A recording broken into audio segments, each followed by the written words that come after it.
Ja som pôvodom z Bratislavy z Rači.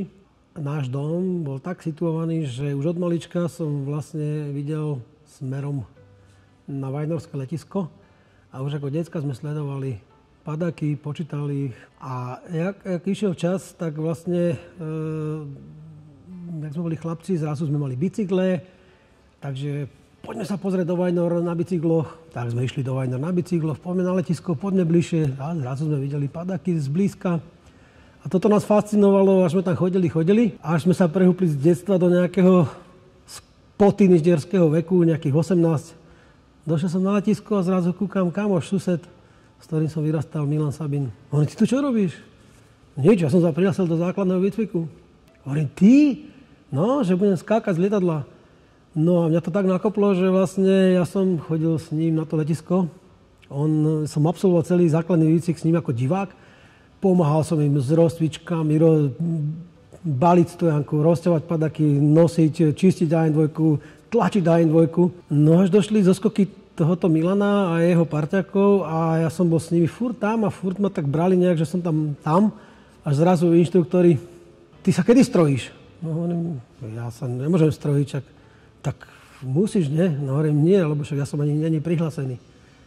Čože, ty si není prihlásený? No tak ty sa chodíš viac ako niektorí, čo tu sú prihlásení, takže už si prihlásený. Takže môj prvý zoskok som absolvoval v Bolerázi, lebo letisko Vajnory bolo tak malé na základný výcvik, že bolo to dosť komplikované, aby sme sa vôbec pristávali na letisku, tak lietadlo, ktoré bolo v dispozícii pre západoslovenský kraj, naša AN2 GHN, pendlovala medzi aeroklubami a celý základný výcvik celého kraja sa vždy konal v Trnave, v Bolerázi. To letisko bolo nekonečne dlhé, veľké, bezpečné pre základné výcviky, takže a ja som absolvoval prvé zoskoky, tuším, to bolo v roku 82 alebo 3, to si už presne nepamätám.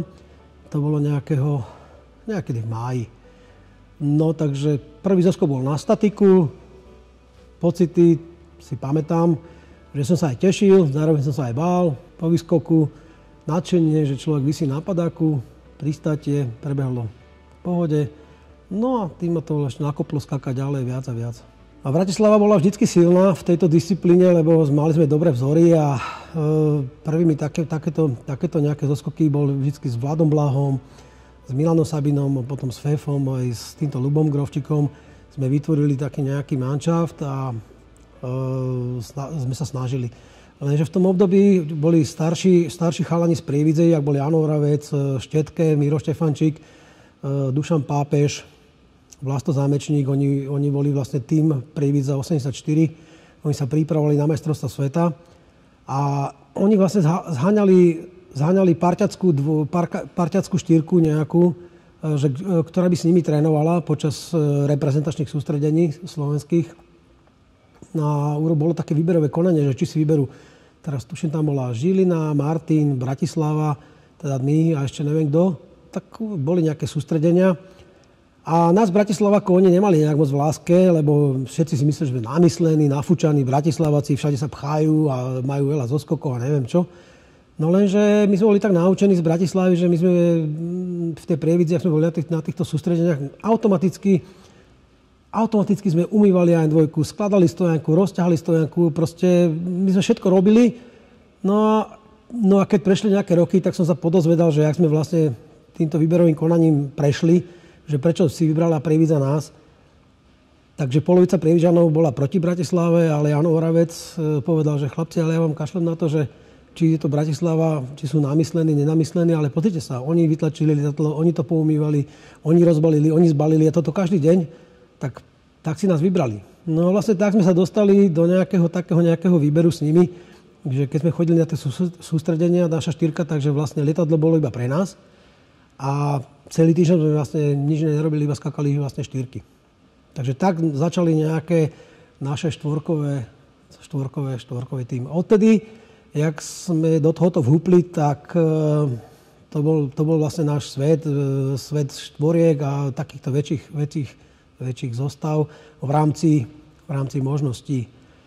No a toto takto išlo až do neviem akého roku, pokiaľ sme sa nerozpadli ako naša štyrka, lebo jeden člen odišiel, ale aj tak sme poskakovali ďalej.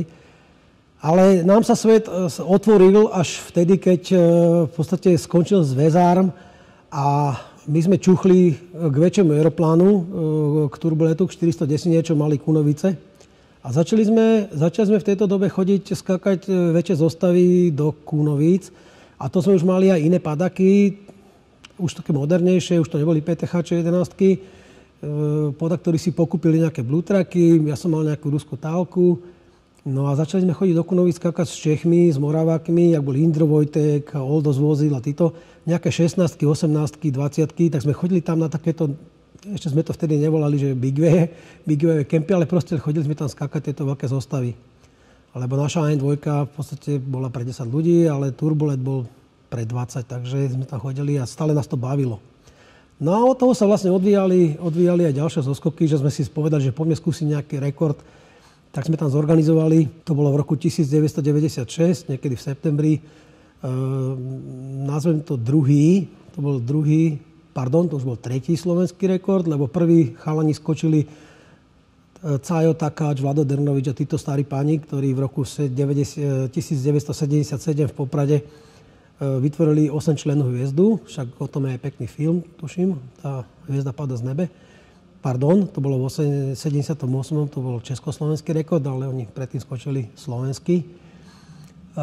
Čo si pamätám, tak druhý rekord bol nejaká, tuším, to bola 13. To bolo na súťaži, ale potom my sme vytvorili v Kunoviciach túto 16, čo som mal za sebou. Takže odtedy sme sa začali venovať týmto zoskokom. A mal som asi, čo si tak pamätám, že som teraz počítal, že asi 600 zoskokov som nevyskočil z aeroplánu sám. To sme skakali len 4 a takéto trojskoky, dvojskoky. Ono vlastne, keď sme vlastne zistili, že ten turbolet je fantastické lietadlo na takéto zostavy a na organizovanie veci, ono sa udiala taká vec, že došiel Slavo Mulík z Ameriky, žijúci Slovák v Amerike, došiel s nápadom, že by v Bratislave mohol zorganizovať 216 svetový Big Wave. A neviem, či cestou na lyžku sa na mňa nakontaktoval, že či by sme mu trošku aj v niektorých veciach nepomohli tu zabezpečiť nejaké veci. Dokonca dvaja chalani tam skákali, Ďuro Rebro a Roman Bakič v tej zostave. A ja som sa motal stále okolo nich. Ľudia, keď chcú, tak to dokážu. A ja verím tomu, že sa nájde aj na tento rok 2024 toľko schopných ľudí na Slovensku, že fakt sa ten starý rekord prekoná a chytí sa niečo väčšie. Takže myslím si, že došla taká doba, že tí ľudia na to majú, lebo majú aj v tuneloch nalietané, majú aj naskakané. Len to treba zužitkovať v jeden čas, v jeden moment zísť sa a povedať si, že idem na to. Verím tomu, že poskladáme ten manšaft, alebo chalani, aj báby, budete chcieť byť v tomto rekorde zapojení a verím tomu, že fakt sa to skočí a bude to parada, lebo zasa sa niečo zachová pre ďalšie generácie, aby táto disciplína vôbec fičala ďalej, či už sú to štyrky, big wave, ešte väčšie zostavy, takže verím tomu, že to dobre dopadne a že všetci budú maximálne spokojní a šťastní.